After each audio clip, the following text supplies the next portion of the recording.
Hello everyone. This will probably be my last video before Christmas, so if you celebrate Christmas, Merry Christmas. If you don't celebrate Christmas, happy winter holiday of your choice. I am doing my wrap-up today for the Christmas Booktubeathon, and I did pretty well. I completed all of the challenges, and I read about 1,200 pages between Friday and Sunday. So, no complaints from me. I can't say I got a lot else done in my life, but that's okay. So, the first challenge was to read a book with red and green on the cover, and for that I had chosen How the Garcia Girls Lost Their Accents by Julia Alvarez, and as I said in my TBR, there's only a tiny bit of green in there, but it's there. I finished this, started and finished this, and it was very interesting. It's a story of 4 girls, the Garcia girls, who are Dominican immigrants. And the story is broken up into 15 parts, so it's almost set up like short stories, but of course they're all telling the same story. And it starts from the end of the story. So they're celebrating like their father's 70th birthday in the opening story. And it works its way back to when they were still living in the Dominican Republic and why they had to leave. And it was very interesting, a very nice piece of Latina fiction. Julia Alvarez is a Dominican American, and I really love Latino and Latina fiction, so I thoroughly enjoyed this, and I gave it 3.5 stars. One of the other challenges was to read a book you've been wanting to read all year, and for that I chose What We See When We Read by Peter Mendelsohn. And this was amazing. I flew through this because it looks long.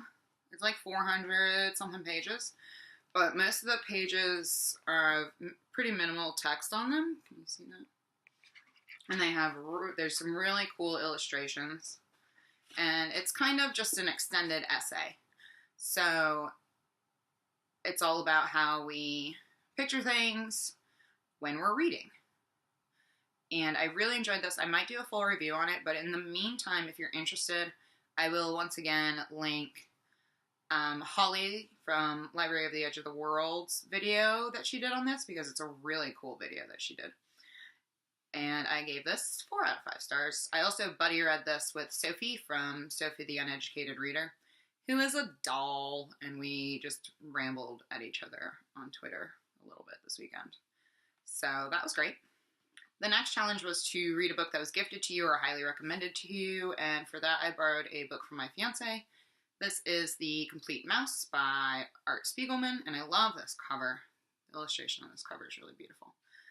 This is nonfiction. It's a graphic novel, and it is Art Spiegelman's father's story of being a Polish Jew in World War II, and he actually spent quite a few months in Auschwitz and was there for the end of the war and all of that, so it was very intriguing.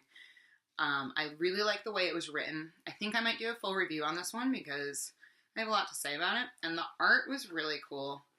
It's very simple, just black and white, but all of the Nazis are cats. So Nazis and just Germans in general were cats, and everyone else is depicted as mice. I'm not sure what the whole point behind that was. I guess I get it, but not really, so maybe we should hash some feelings out about that. And I also gave this 4 out of 5 stars. So the last challenge was just to read 3 books over the weekend, and I started and finished all 3 of these. I also made a little bit more progress in Snow by Orhan Pamuk. I read about 50 more pages of this. So now I have just over 100 pages to go. This is a bizarre novel, and I will be talking about this when I'm done. I'm definitely going to do a full review on this because it is one of the weirdest things I've read all year. And not in the ways that I would normally classify a novel as weird. It's just, it makes me feel strange when I read it. I don't know if that makes any sense.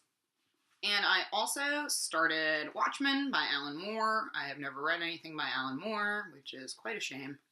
But as I've mentioned before, I just started getting into comics, and I got about a quarter of the way into this. So I'm really enjoying this, and hopefully I'll finish it up over the holiday here. So that's all I have for you today. If you participated in the Christmas Booktubeathon, please let me know, and let me know how you did. I actually had, the first 2 days were a little rough for me. I didn't get as much done as I'd wanted to. But after that, Sunday I did like nothing but join in on the sprints that were being hosted on Twitter. And that really helped. So that was fun. That's all. I'll see y'all soon. And again, happy holidays. Bye.